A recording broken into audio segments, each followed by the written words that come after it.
네, 안녕하세요. 법한숟갈 이원희 변호사입니다.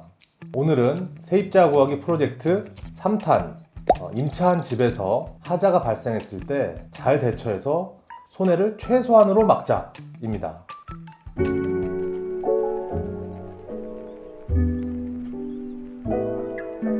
이렇게 살다가 발생하는 고장난 부분이나 하자 부분들에 대해서 누가 책임지는지를 굉장히 많은 분들이 문의를 해주세요.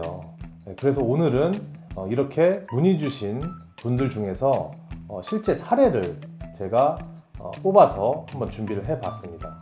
오늘의 법한숟갈 들어갑니다. 이쪽 구독 버튼, 이쪽 좋아요 버튼.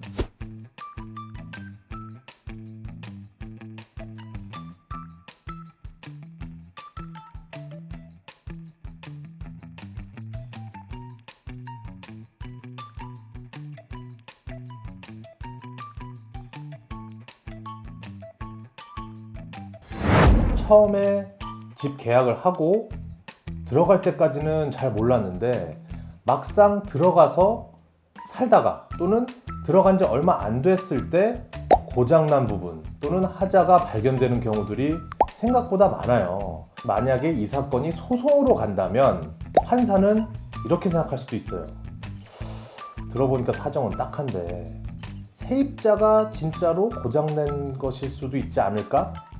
왜 이렇게 생각할까요? 증거가 없기 때문이에요. 번거롭고 불편하고 귀찮겠지만 내가 들어가서 살 집에 대해서는 내가 이사를 들어가기 전에 이 집에 들어가서 하나하나 꼼꼼히 훑어보면서 만약에 하자 부분이 있다 또는 이제 어디가 이제 고장난 부분이 있다 라고 한다면 그것을 핸드폰으로 사진이나 영상으로 촬영해 놓는 것이 좋습니다. 그리고 고장난 부분이나 하자가 발견됐을 때 임대인한테 이걸 고쳐달라고 요청도 해야겠죠. 만약에 이 부분을 고쳐주지 않는다 라고 하면 가능하면 임대차 계약서에도 이런 내용을 좀 기재해 놓는 것이 좋습니다. 사실은 이런 부분들을 부동산 중개사가 있다면 중개대상물 확인 설명서에도 기재를 하게끔 되어 있어요. 중개사가 그렇다고 모든 걸 다 챙겨줄 수는 없거든요. 그래서 스스로 이렇게 좀 작지만 사소한 하자라도 하나하나를 좀 증거로 남겨놓고 가능하면 계약서에도 써놓고 그런 방식이 혹시라도 나중에 분쟁이 생겼을 때 대처하기 좋습니다. 자, 그런데 막상 들어가서 뭘 점검하고 체크하려고 해도 일일이 뭘 봐야 되는지를 모르는 경우들도 많으세요. 제가 이 영상 아래 링크를 하나 걸어놨어요. 한국토지주택공사에서 임대주택 수선비 부담 주체 및 원상복구 기준이라는 것을 제공해주고 있는데 이 자료 제일 뒷부분을 보시면 입주 및 퇴거 시 세대 점검표라는 표가 있어요. 그래서 이것을 미리 출력해서 가지고 가셔서 집을 쭉 점검을 하실 때 하나하나 항목별로 체크를 해 나가면서 어떤 부분에 문제가 있는지 없는지 이런 것들을 확인해 놓으시면 좋습니다. 그리고 하자가 발견됐을 때는 사진과 영상을 증거로 남겨 놓으시는 것 잊지 마시고요.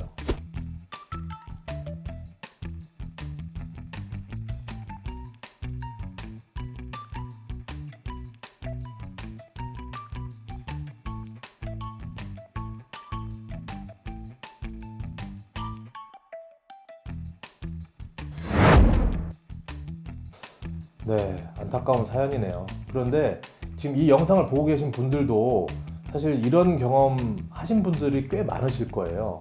살다 보면 발생하는 이런 고장이나 하자 부분들 중에서 어떤 것은 내가 고쳐야 되고 어떤 것은 임대인에게 고쳐달라고 해야 되는지 애매한 경우들이 사실 굉장히 많거든요. 이 부분에 대해서 우리 민법과 대법원 판례는 원칙을 정하고 있습니다. 임대인은 임차인이 살고 있는 이 집에 대해서 사용을 하는데 필요한 상태를 유지해야 할 의무가 있고 만약에 고장이 났다 또는 고칠 부분이 생겼다라고 했을 때 대규모 수선이 필요한 부분에 대해서는 임대인이 부담하도록 하고 있어요. 그런데 어떤 것이 대규모 수선이고 어떤 것이 소규모 수선인지를 일반인들이 참 알기가 쉽지가 않죠. 그래서 이렇게 생각하시면 좋을 것 같아요. 벽이 무너졌다 또는 현관문이 떨어졌다. 내가 사는데 필수적인 부분들, 굉장히 중요한 부분들이 고장났을 때는 임대인이 고쳐주는 것이고, 이것이 고장났다 하더라도 내가 사는데 큰 지장이 없다, 특별한 문제가 없다라고 생각할 만한 부분들은 임차인이 스스로 비용을 들여서 고치는 것이 원칙이다 라고 생각하시면 될 것 같아요. 자, 그래서 방금 전에 사연으로 돌아와 보면, 자, 보일러 어때요? 만약에 내가 겨울에 사는데 뜨거운 물이 안 나오고 난방이 안 된다, 살 수가 없죠. 임대인이 보일러를 고쳐줘야 됩니다. 수도 배관이 고장났다든지, 물이 집에서 막 줄줄줄 샌다든지, 또는 뭐 벽에 균열이 갔다든지, 이런 중요한 부분들의 손상, 대규모 수선이 필요한 부분들은 임대인이 고쳐주는 게 맞아요. 그런데 방충망, 전구 이런 부분은 어때요? 사실 방충망 찢어졌다고 해도 사는데 큰 지장은 없죠. 전구도 마찬가지죠. 내가 그냥 갈기만 하면 되는 것이고, 이렇게 사소한 하자 부분들은 임차인이 스스로 돈을 내서 고치고 수리를 해야 되는 것이 맞습니다. 자, 그러면 도배지는 어떨까요? 지금 이 사안에서는 집주인이 도배지가 색이 바랬다는 이유로 이 비용을 임차인이 부담해야 된다라고 주장을 하고 있어요.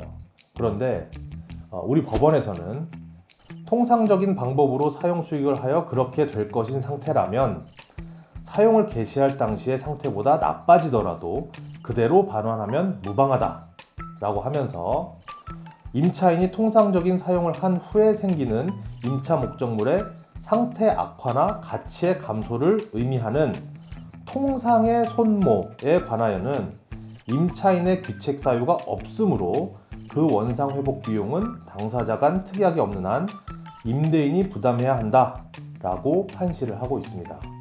다만 만약에 이 도배지의 손상이 임차인의 실수, 임차인의 귀책 사유로 인해서 손상, 훼손, 오염된 것이라면 그 부분에 대해서는 임차인이 비용을 들여서 수선을 해주는 것이 맞습니다.